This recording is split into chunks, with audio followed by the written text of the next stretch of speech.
It's sometimes hard to get out of the fire hose of the crisis coming your way, but if you can use it as an opportunity to take a step back and refocus and understand that there's always an opportunity to do better or do things differently. And sometimes those crises give you that opportunity to take a risk that maybe is a little harder to take on a normal day.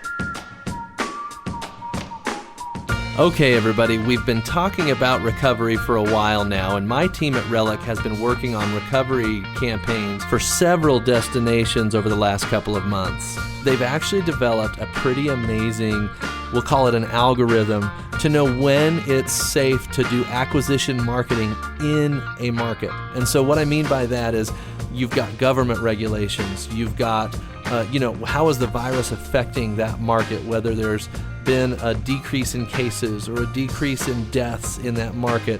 When is it safe to advertise, hey, come to our destination? Like I said, our team has come up with this algorithm to provide that information for you, and we're offering a free market report. We're calling it Recovery Triggers. And if you'd like a free Recovery Trigger report for your target market where you want to draw visitors from, please email me directly at adam@relicagency.com. Or you can go to recoverytriggers.relicagency.com and we'll get you set up with a free report, and we even have the ability to send you a weekly recurring report so you can see what's happening in that market on a weekly basis and make sure you're launching your acquisition campaign at the perfect time. Hello, everyone, and welcome to another episode of the Destination Marketing Podcast. I'm your host, Adam Stoker. I'm excited to be with you today. We've got a great show for you. We're going to be talking to a destination here in Utah that has seen a lot of change over the last 10, 15, 20 years. And we're going to be talking a little bit about that today. And I'm excited to have our guest here. She's a friend of mine. Her name is Sara Toliver, and she is the president and CEO at Visit Ogden. Sara, welcome to the show. Thank you so much. I appreciate you having me. Oh, absolutely. I figure we go to those Utah Tourism Industry Association meetings enough. We might as well have you come on the show as well. Sounds like a good call. I love it. I'm glad to be here. Awesome. Well, we've got a couple of questions we like to ask everybody just to get the juices flowing at the beginning of the show. And so the first one for you that I have is, what is your dream destination? I know you're well traveled, so it might be hard to pick one, but if you could go anywhere in the world, where would it be?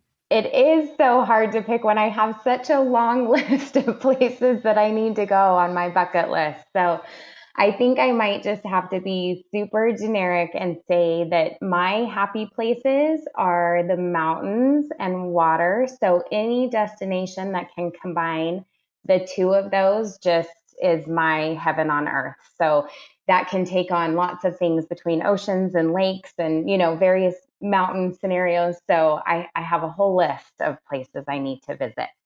So you're fairly easy to please then when it comes to travel, it sounds like. I think every travel experience is amazing, regardless of how difficult or challenging some of them are. You just always have such incredible stories to tell and memories to make, and it's hard to go wrong when you get to explore this big wide world.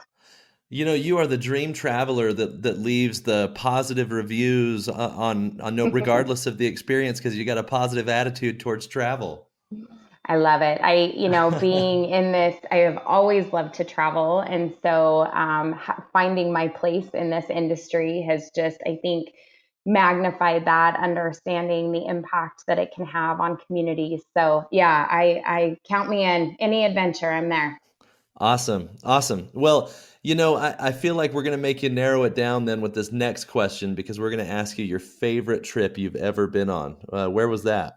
That is super hard. So I think I would have to say, like you said, I've had the great fortune to travel to a lot of different places, and they are, there's some so close to home that are absolutely amazing. But if you're going to make me pick one, I'm going to push my limits and go a little bit broad on it and just say Italy in general, because I've been 3 times, and each time has been for, kind of a big milestone in my life, or a celebration of some kind. So I backpacked through Europe in college, and it was one of my favorite places. And then I took my husband there for his first trip to Europe when I graduated with my MBA.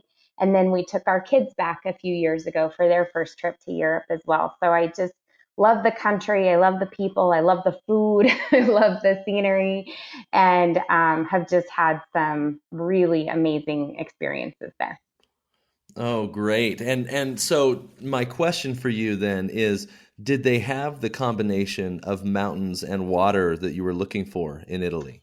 They do, yes. So, two of my favorite spots in Italy. I mean, I'm not to downplay, the amazing architecture and history and Rome and Venice and all of those places, but if you get along the coast, I've gone both directions up to Cinque Terre and down to Positano. And the way the mountains literally just rise out of the ocean is just strikingly beautiful. It's just beyond words. I love it. Oh, it sounds amazing. The problem with me asking all these questions is my bucket list keeps getting longer and longer, and Exactly. with COVID, I can't check anything off, so it's just getting I tell bigger. me. I know. I hear you. We had a couple trips planned that we had to cancel over the last couple of months, and it hasn't quenched my thirst. It's just made it that much stronger. So I'm anxious to be able to get back out there again. I know. Same here. Well, let's talk about a little bit more about you and your experience. I'd love to hear about your background and how you got into tourism, Sarah.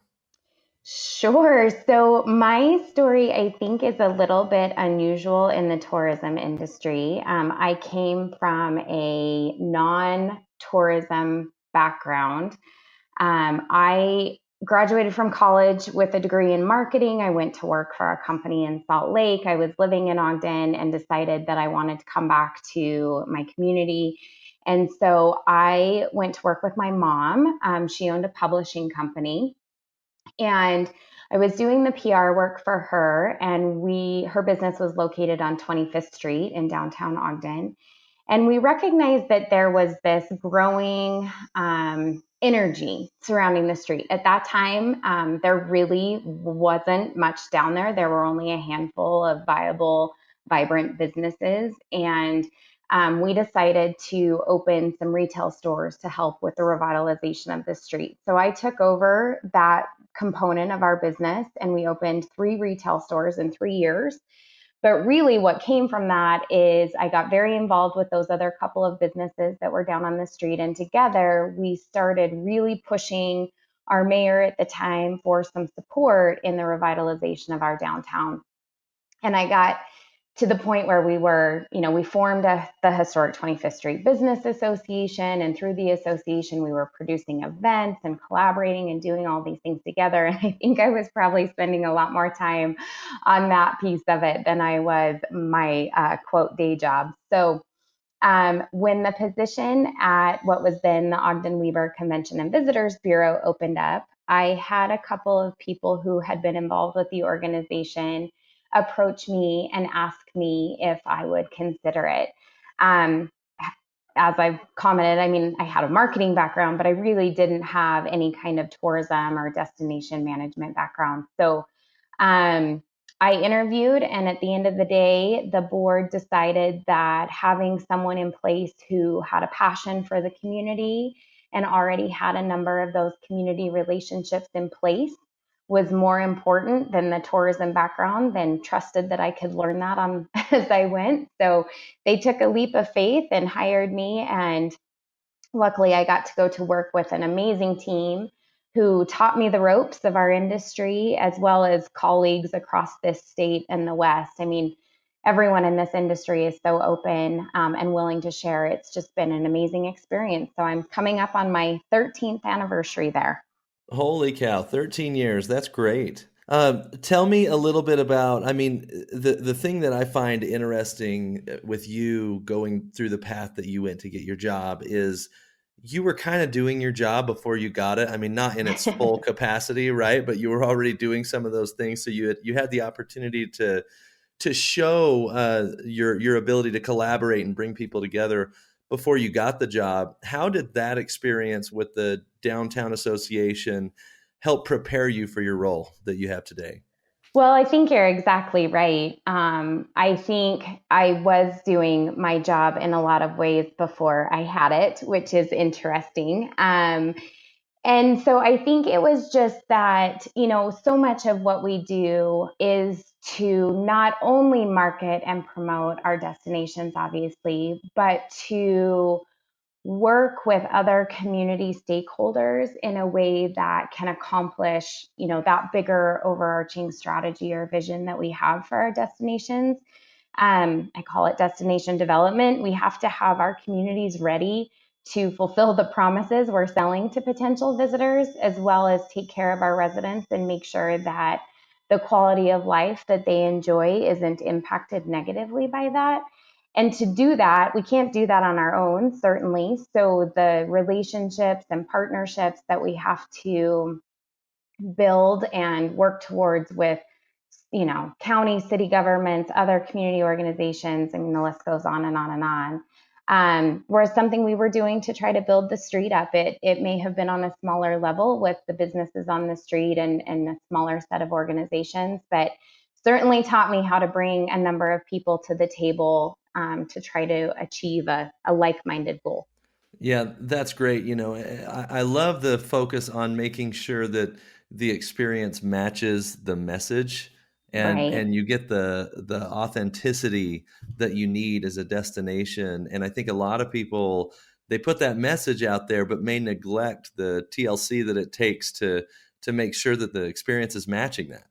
Well, and I think that's something that has come along a little bit more in recent years. I mean, we're just like any other industry that evolves over time as we learn and grow and our destinations change. And when I came to the bureau, we were really just a sales organization, and so to shift that into more of a destination marketing, really focusing on our brand and trying to make sure people understood what our community had to offer, but then recognizing we had a lot of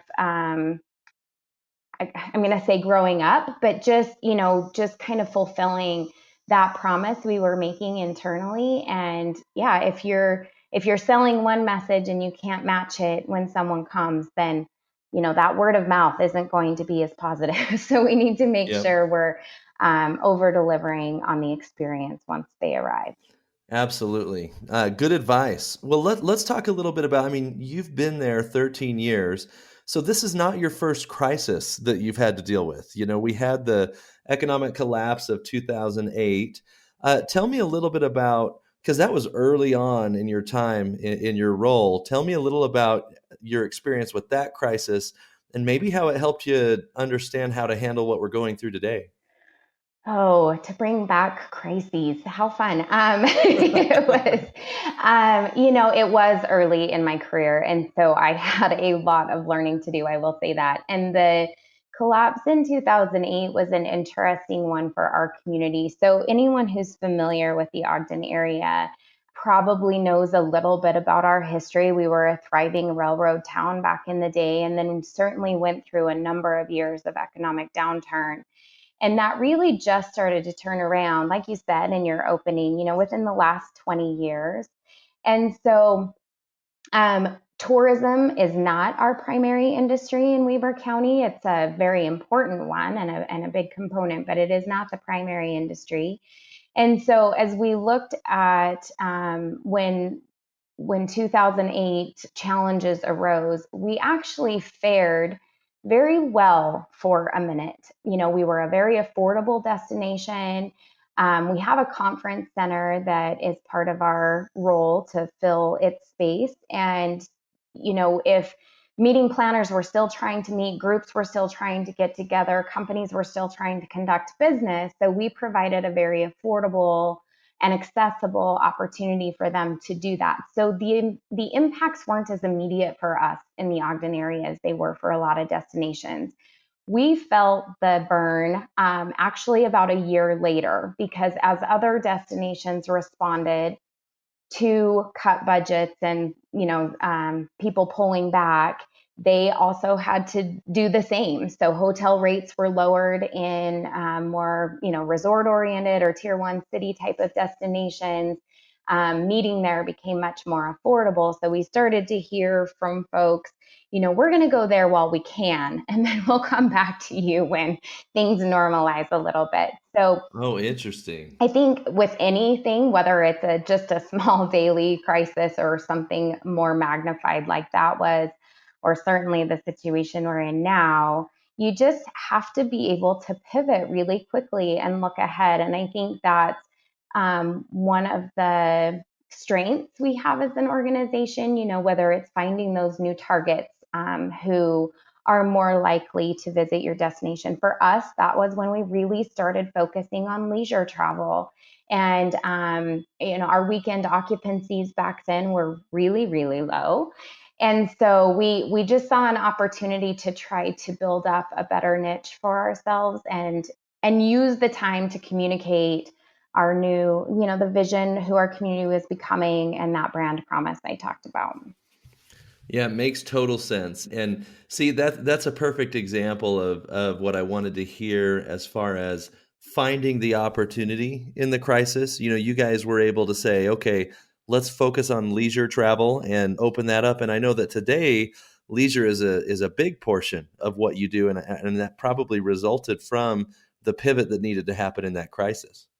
For sure. I mean, I think it was it was the right time too. And so if you look at the evolution of the Ogden area, I mean, it was around that time we had started to move in that direction shortly after the Olympics. There was we had some great community leaders at the time who, I mean, basically sat down and said, who do we want to be when we grow up? And finally recognized that we're this amazing community with all of these, outdoor recreation amenities, and that we really weren't taking advantage of in any way, shape, or form. And so the ball was in motion and had started rolling. But like I said, the previous year when I started at the Bureau, our marketing budget was, it was like $6,000. It was nothing. I mean, it wasn't even enough to place an ad somewhere back in those because, digital stuff was Wow. still not quite what it is now, obviously. And so we really had to build up that side of what we did. And it was a huge PR effort. It was a group business effort. It was a leisure travel effort. But I think sometimes, like you said, there's always an opportunity. And in crisis, it's sometimes hard to get out of the just fire hose of the crisis, that's coming your way. But if you can use it as an opportunity to take a step back and refocus and understand that there's always an opportunity, every day, regardless of if it's the best of conditions or the worst, there's always an opportunity to do better or do things differently. And sometimes those crises give you that opportunity to take a risk that maybe is a little harder to take on a quote normal day. Totally. Well, I want to talk a little bit about the evolution of Ogden because it's one of the most fascinating life cycles of a destination that I've witnessed. So we'll come back to that. I want to take a little break and insert a promo here, and then when we get back, we'll talk more about Ogden's evolution as a destination. Okay, everybody, we've been talking a lot over the last couple of months about recovery campaigns and what that looks like. And the coronavirus has really thrown so many of us for a loop. If you have found yourself struggling to know how you're going to plan your recovery campaign, or if you're not sure if you've got the right plan in place, my team has been putting together these recovery campaigns for several destinations.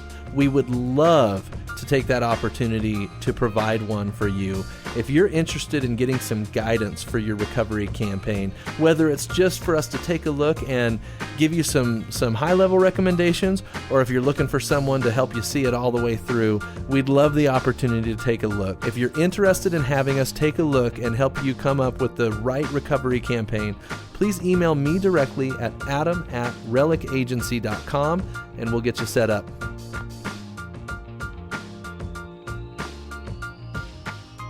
All right, so we're back, Sara, and I want to have you tell us a little bit about the evolution of Ogden as a destination, and then when you get to today, talk about what all it has to offer today, because Ogden, it's amazing how it's become such an attractive and beautiful and great destination for people that provides a pretty unique experience, especially as compared to the rest of Utah. So we'll get to how great it is today, but I'd love to have you kind of talk about the last 15 to 20 years and the evolution that you've seen over that time.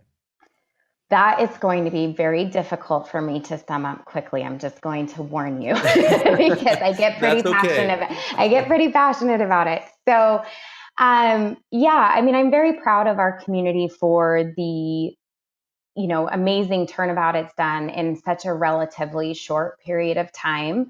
Like I said, we were coming off the tail end of a very dramatic downturn in our own community for a number of years.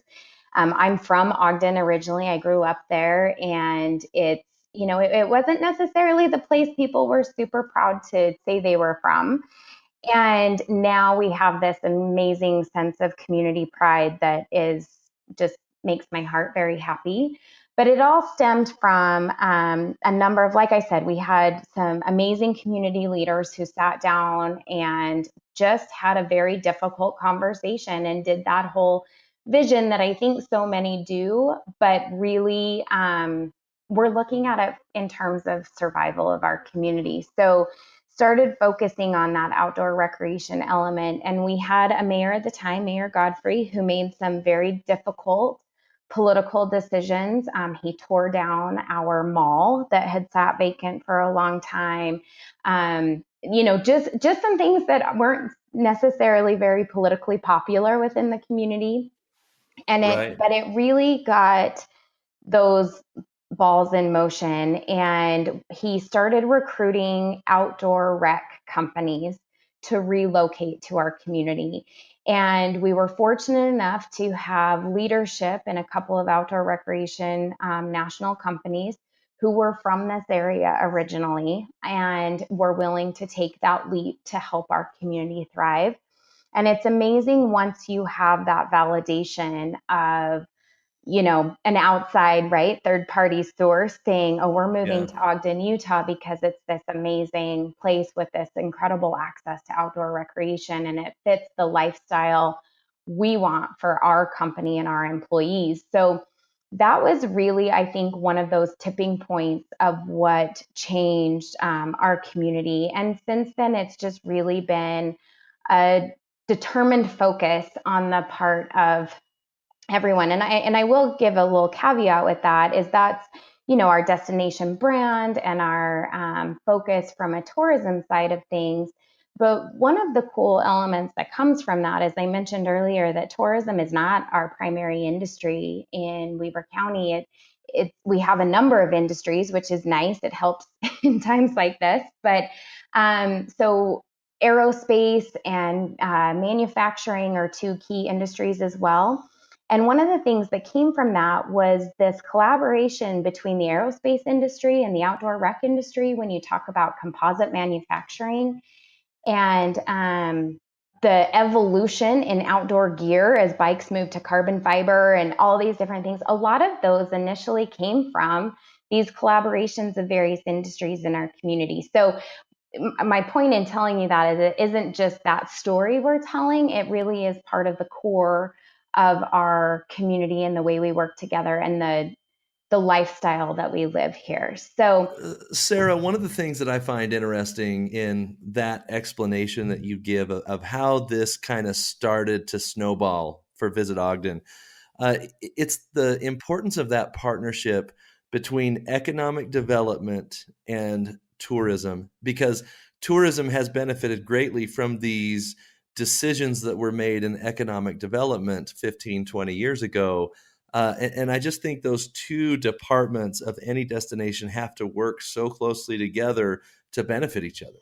you are absolutely right. And that relationship continues for us. Fortunately, we work very closely with both the county and Ogden City's economic development teams because even as they are, well, it takes on a number of facets, right? So as they're recruiting companies or workforce to come here, The quality of life component is obviously the largest sell. There's other factors as far as tax structure and different things, but they can't get their employees to come if the quality of life isn't great. And I've always said, if the quality of life is commensurate with the visitor amenities. The more a visitor wants to come visit a place, typically the better the quality of life is, and vice versa, because of those amenities and assets that are available for both visitors and residents.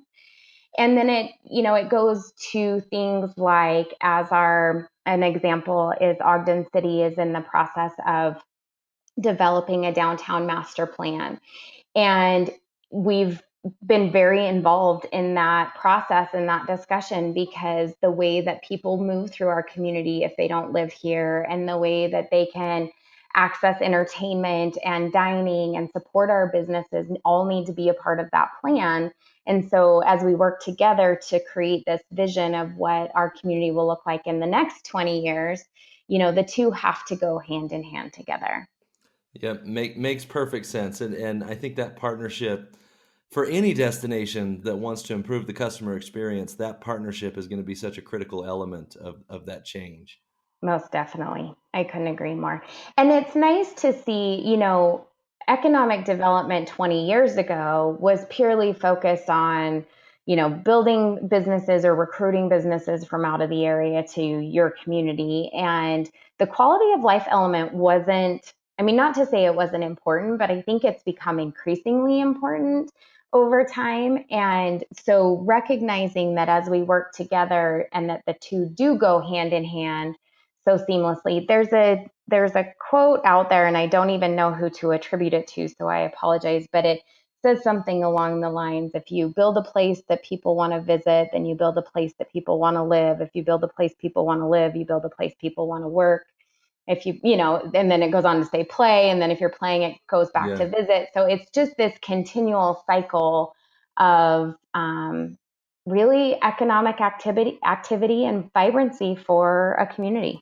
Totally. And that sounds like Bill Geist. I'm Bill not has sure said if it. that I was think I've seen it him. attributed to Maura Gas. Like there's a whole bunch of them, so I'm not sure. We'll just say it's out there in the industry somewhere.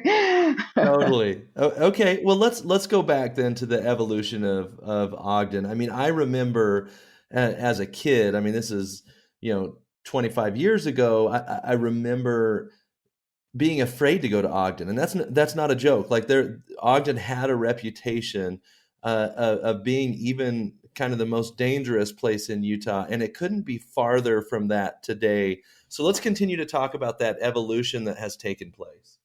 So if I had $1 for every time I've heard that same story from someone else, I wouldn't have to worry about my marketing budget ever again.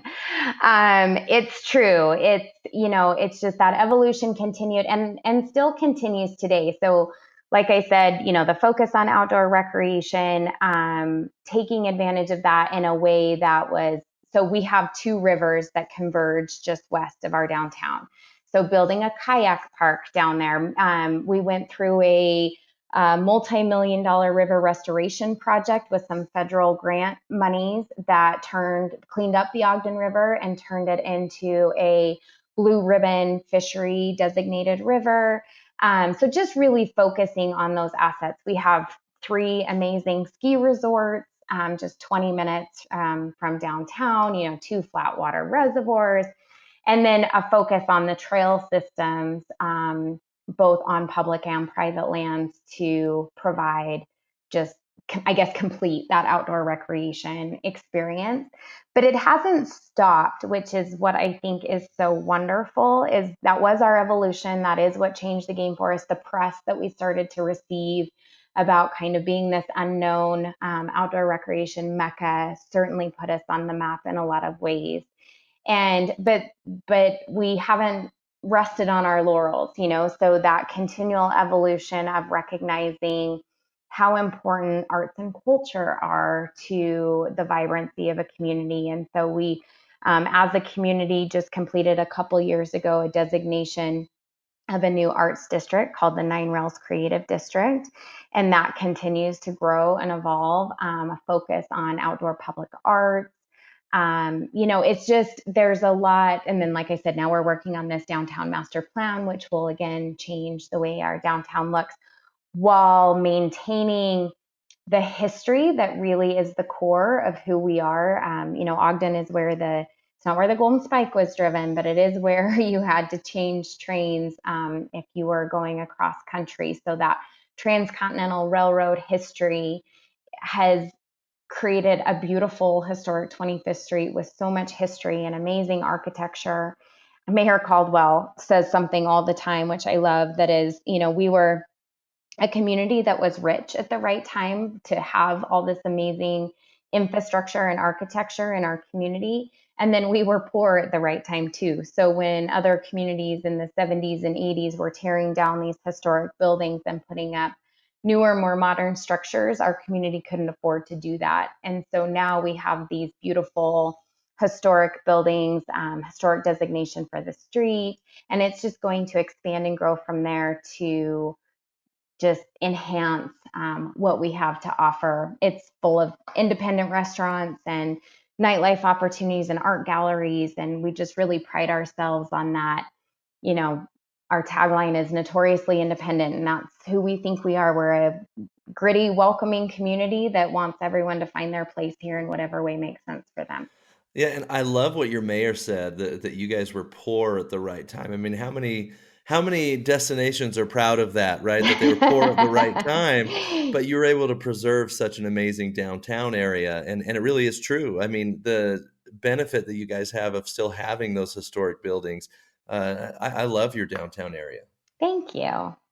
But what you said, earlier in your intro about growing up in Utah and wanting to avoid the Ogden area because of the perception of it, I would be lying if I said it doesn't still exist. That is part of our ongoing challenge, is because of the way we are structured, and with state co-op grants and other things, about nearly 100% of our marketing has been focused out of state. And we know we still have a lot of work to do, and it's going to come down to this collaboration with these other entities, to really try to make sure the awareness of our community, primarily along the Wasatch Front, is an accurate one, and that people aren't still holding on to those perceptions from 20 or 30 years ago. Well, and that goes back though to the opportunity in a crisis, right? The 15 years ago or 13 years ago when we had the previous economic collapse, you guys were able to really build your leisure travel from that crisis because of the pivot that took place. Well, now for all the destinations that are struggling with COVID, everybody's focused on drive markets, and for you guys, that includes the remainder of the state of Utah. And what an opportunity to shift your focus and now take care of that lag in brand awareness that has happened because you've focused so much out of state. You just hit the nail on the head. I was going to say, I mean, don't let any crisis opportunity pass you by, right? And so that is exactly, this crisis is obviously, we all know, unlike any that we've ever seen, but we are all in it together. And it just has provided us with this chance to really focus and pivot on different markets, different opportunities to engage with potential visitors. And, it's a super interesting time to be in the tourism industry and try to, what should I say, balance that need for economic growth, not even growth, just support our communities economically and our small businesses who are struggling so much, and recognizing that a lot of our community isn't really ready to welcome visitors back into our community. So, as a destination marketing organization, putting messages out that say we're not ready for you to come yet is certainly a position I don't think any of us ever really thought we would be in. But it's been a great opportunity when we started, I would say, to just communicate with our residents and try to provide, one, not only be a resource for some of the grant and loan application or resources that were made available early on, but just keep them inspired and motivated. We are so fortunate to live in such a beautiful place, and I think most places in this amazing state are able to say that. And so to keep our residents just encouraged and also to stay top of mind with those potential visitors with those inspiring, beautiful imagery and messaging. And then now that, or as things start to open back up, be able to, like you said, focus on a new drive market that has not been one we've ever targeted before and use it as an opportunity to share all of these great things that our community can provide. And I got an email the other day from someone from the southern part of Salt Lake County saying they had added Ogden to their summer bucket list. And I was like, there you go. That's all we need. You're doing it. Yeah. Yeah. Well, tell me a little bit about what that plan looks like. I mean, you're going to be targeting Utah at least in the short term. Mhm. What does that messaging and media strategy look like for you guys?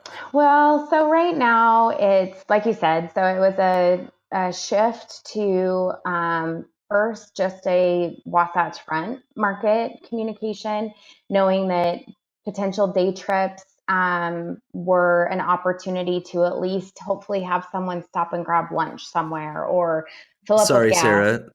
For those that are listening, the Wasatch Front Yeah. is an area that's within about 50 to 75 miles of Ogden. Ogden's kind of at the north end of the Wasatch Front, and then about 75 miles south goes to the bottom of the Wasatch Front. But I just wanted to make sure I call that out for people that may not be familiar with that term. Thank you for clarifying. We always forget to step out of our own front door and recognize what not everyone realizes. But and then shifting that out to that drive market. So targeting the rest of the state.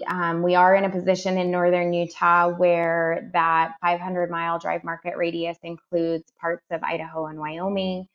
And so, but obviously the focus right now in messaging is on that outdoor recreation, ability to access, affordability, but also obviously on the safety protocols that are in place in all of our lodging properties and in our community in general.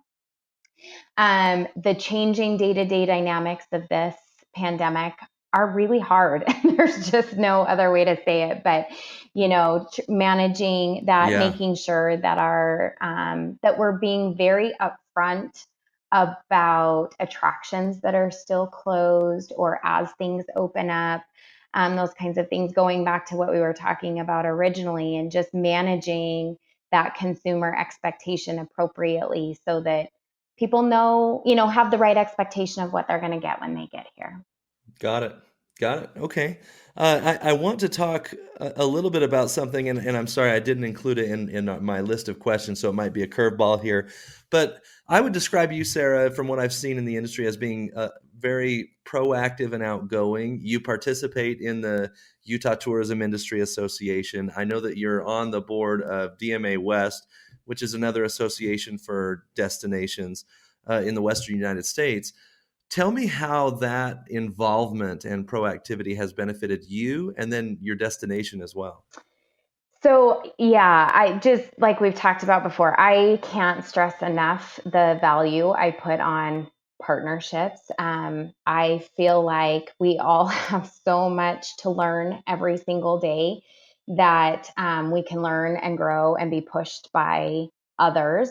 And that includes our industry groups. And personally, I mean, I'm just super grateful. Like I said, when I came into this industry, I didn't have that tourism background. And there are a number of leaders in this state who really, I mean, just paved my way for me and were incredibly open with any questions I asked, never made me feel like there was a dumb question, right? And we continue to do that. I mean, the networking between our Utah DMOs as well as those who are involved in DMA West has been some of my most valuable learning tools ever. It's people in this industry are more than happy to share mistakes made, best practices learned, tools utilized that have been successful. It's an incredibly open industry, which is amazing considering how we're really all ultimately competing for that visitor. And so not only has it helped me grow professionally, but obviously that knowledge that I am able to bring back from all of those other leaders and industry organizations is something that then I get to, determine the right way or the appropriate way, or if it's appropriate to integrate into our strategies or our community in some way.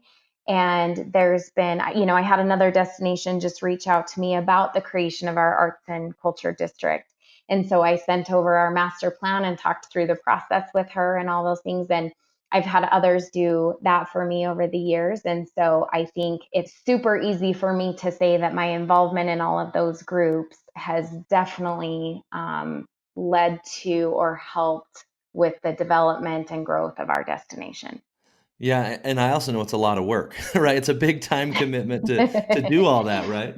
It is. Well, Yes. that's impressive, and good to see that it's also, paying off for you and your destination to be able to not only give, but also to receive, the benefit from some of those partnerships that you're working on. For sure. And there are incredible people employed in this industry. So I'd be lying if I said there haven't been great friendships that have come from all of that as well. I'm very lucky. That may be the best part of this industry. It's really fun, the relationships you get to build, and yeah, that's why I love it. That's why I plan to be in it for the rest of my career. Ditto. I agree wholeheartedly. Well, Sarah, we've talked about a lot. If you could boil it down to, the major piece of advice that you would give any other destination that's struggling, whether it's through COVID or through trying to transform their destination as you have in Ogden, what would your most key piece of advice be that you could give? Wow, that's a big question, and a hard one. I think I'm going to fall back on just what we've been talking about, partnerships and collaboration. We can't accomplish what we want to just on our own, but we can certainly be a catalyst and a leader for that. And, bringing all of your appropriate stakeholders to the table, whoever they may be for, whatever you're dealing with, is probably one of the most important leadership traits you can bring into this position, in my opinion, because once you have that vision, clearly articulated and everyone on board with that, then that collective power of all of those groups is what's going to instigate change. And I think we're in a very unique position to be the catalyst for that.